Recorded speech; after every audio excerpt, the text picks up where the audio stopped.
Hello, class 7. How are you all doing? Children, before I start with the new chapter, let me say few things. It is mainly related with how you are doing your homework. Some children are answering correctly, but there are many children who are not able to answer accurately. And the reason for that is that maybe you people are not watching the video or listening to the explanation given in the video. See, I know it is very difficult to read the text from the video, obviously, because the text is will be too small for you to read. Okay, so that is the main problem. Now, how are you going to solve that problem? So remember how we used to do it in school. In school, what we used to do is a child used to read few lines and then it was followed by the teacher's explanation, right? Same way you have to do now. So when I'm reading the lines for you, you too have to look into your book and read it and follow those lines. Okay, and then obviously it is followed by my explanation. When I'm explaining, you have to listen very carefully because there might be few questions, there are few questions in the chapters whose answer you will not find in your chapters. But in explanation part, you will find it. Okay. So in order to make your work easy, it will always be best if you read the chapter along with me and listen to my explanations. Okay, I hope you will do that from this video onwards, right? Okay, let's now come to the chapter. The chapter which we are going to do is written by a very famous Indian author who is also a poet. He lives in Landore, Missouri. He has written many stories for children. One such story was called The Blue Umbrella, which has been adopted by the Bollywood film industry. A movie has been made on that story. Can you guess whom I'm talking about? Yes, I'm talking about Ruskin Bond. Now, Ruskin Bond was born in a British family in Kasauli. He grew up in Jamnagar in Gujarat, and his school days were he did his schooling from Shimla. Okay, and most of his stories are influenced by the life um, in the hill stations of the Himalaya, because that was the place, those are the areas, the hilly stations are the areas where he has spent his childhood. Okay, so the say this story is also set on a hilly area. Maybe you can say in Missouri or somewhere which was hilly area.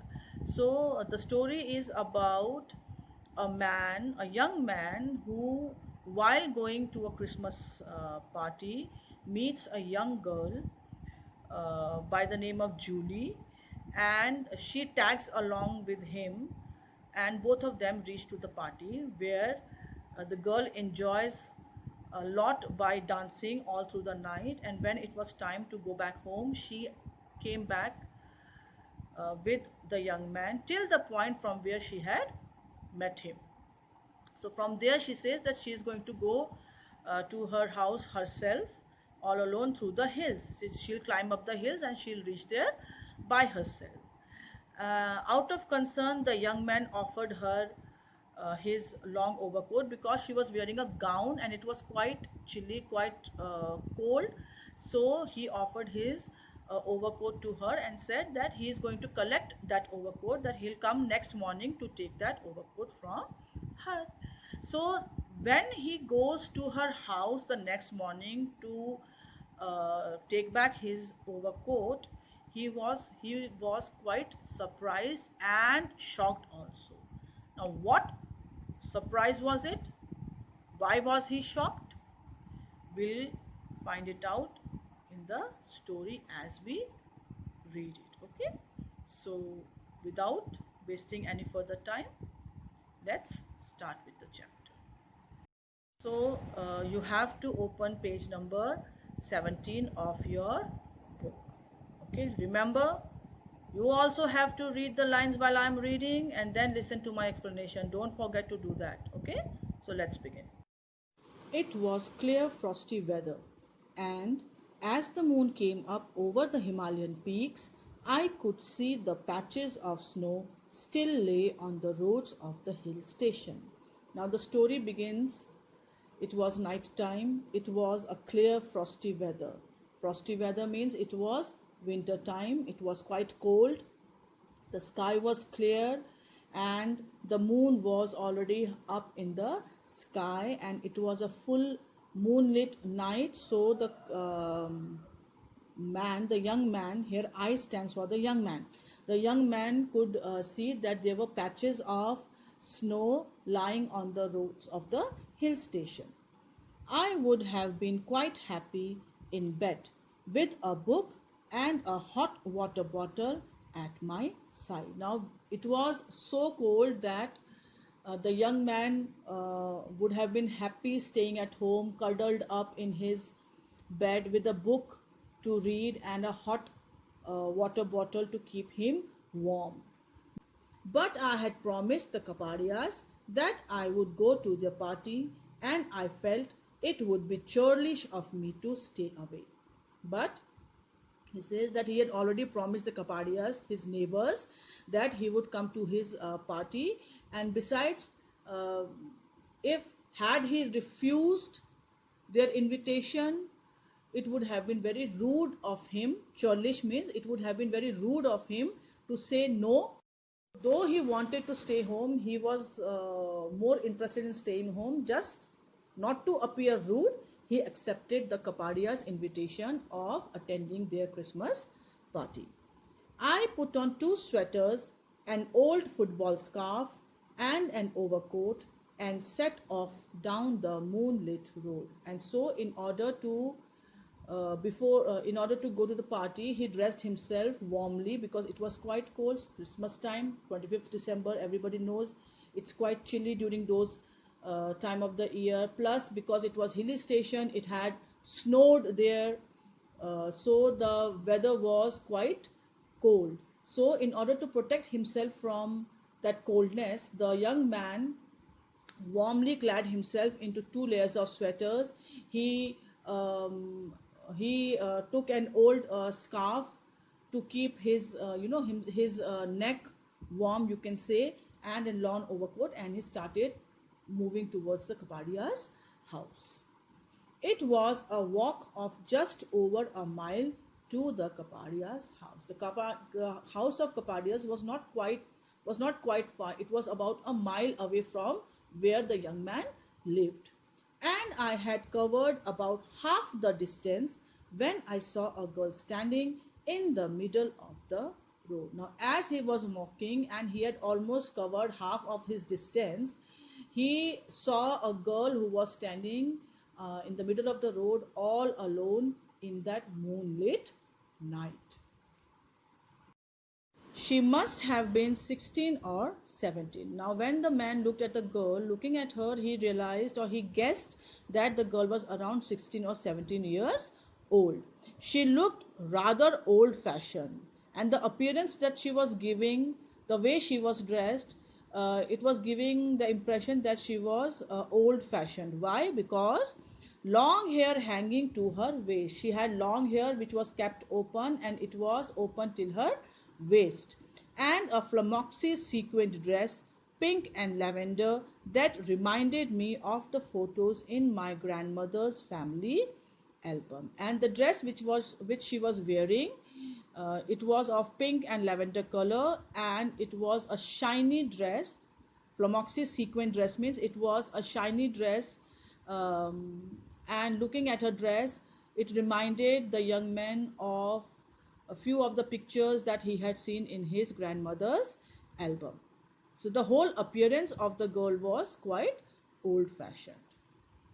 I would like to draw your attention towards the picture that is given on page number 18. See, this is the girl.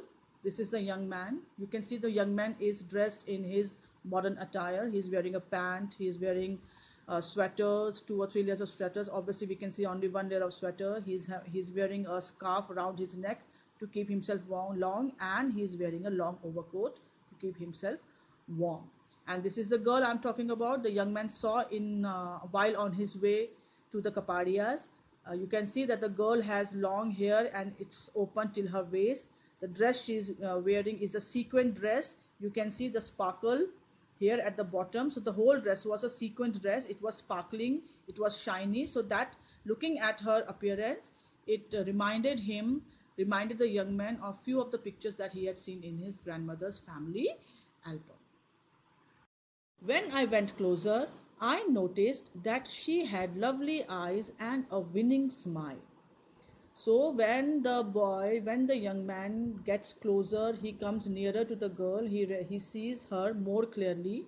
He is able to see her more clearly, and he looks at her eyes and finds them very lovely. And he also sees that she is smiling, and it was a winning smile. Winning smile means that when a person smiles at somebody and is instantly liked by the other person, so that's a winning smile. So winning smile means that somebody who is likable, a smile which is likable, trustworthy.